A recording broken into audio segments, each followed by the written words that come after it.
सईद आसिफ रिजवी साहब, सबसे पहला सवाल यही कि भाई बातचीत तो शांति की थी, खुशखबरी आने वाली थी, ये बम धमाके कहां से हो गए? जी बहुत शुक्रिया कि आपने ईरान से जोड़ा मुझे। देखिए, पहले से ईरान कहते हुए आ रहा है, ईरान का स्टैंड इस एतबार से क्लियर था कि ईरान ने कहा था कि देखिए ये विश्वासघात जो है जरूर करेगा अमेरिका, और भरोसा नहीं था। तब जो है बहुत से सवाल उठाए जा रहे थे ईरान पे कि ईरान तो भरोसा ही नहीं करता है। तो भरोसा नहीं करने की ये वजह थी जो अब फिर से आज एक बार कल एक बार फिर से सामने आ गई है। बहरहाल देखिए, इनका कोई अमेरिका का कोई स्टैंड क्लियर नहीं है। जो बयान आते हैं, जो ट्वीट करते हैं, कभी इनके फॉरेन मिनिस्टर कुछ ट्वीट करते हैं, ट्रम्प साहब कुछ ट्वीट करते हैं, तो इनका कुछ किसी चीज में क्लियरिटी नहीं है। और रही जैसे कि बताया कि एक तरह से ये कहा जाए कि ये जो है फ्रस्ट्रेशन का शिकार है, इनमें जो प्रॉब्लम क्रिएट है, खुद आपस में ये नहीं संभल पा रहा है। ये बातचीत करने की बात तो करते हैं, लेकिन पीछे से वार भी करते हैं।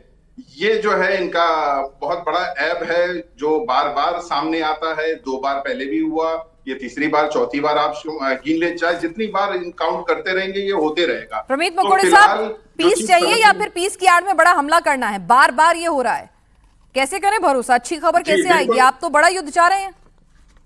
बड़ा युद्ध नहीं, देखिए अमेरिका का madam objectives is always clear. I think for last 1 month they are not talking anything different. अभी मार्को रूबियो साहब अभी शायद इंडिया आए हुए हैं, तो you must be observing him closely. Even whether it is the foreign minister, defense minister or our president, all are giving a very clear message. We don't want कि हमको America का झंडा ईरान के ऊपर लहराने की कोई इच्छा नहीं है। 2 clear objectives are there. State of Hormuz खुलेगा, उस पे किसी प्रकार से टोल गेटिंग या टोल नहीं लगेगा। और सबसे इंपॉर्टेंट, उससे ज्यादा इंपॉर्टेंट जो अमेरिका के सेल्फ इंटरेस्ट की बात है कि Iran should not have nuclear capabilities, particularly nuclear warhead capabilities, period. इन दोनों चीजों पे किसी प्रकार से कोई समझौता नहीं होगा। और जो समझौता तो तब होगा ना जब आप लोग बातचीत की टेबल पे बैठेंगे। ट्रम्प साहब ट्रूथ सोशल पर कुछ और स्टेटमेंट देते हैं। नहीं सुनिए ना, और वहां पर किस तरह से वहां पर आप देखिए ना कि आप स्ट्रेट ऑफ हॉर्मुज के करीब जो आइलैंड है, लारक आइलैंड, वहां पर हमला हो जाता है एक बोट के ऊपर। साथ ही बात करें तो उनके दूसरे पोर्ट पर भी हमला हो जाता है। तो फिर ऐसे कैसे बातचीत होगी बताइए ना? बंदर अब्बास पोर्ट पे अगर हमला हो जाता है, ठीक है, लारक में हमला हो जाता है, तो कैसे बात होगी? You would have seen even the foreign minister of Iran has given a statement that we are very close to agreement. तो इस तरह से वहां पर क्या है, there is no centralized command structure. IRGC का एक अलग, IRGC में भी अब 2 फैक्शन की बात आ रही है। What we are hearing in America is IRGC also has 2 factions. One is a very very hardliner IRGC, and there is a group of IRGC who are ready to negotiate and ready to come on the common terms.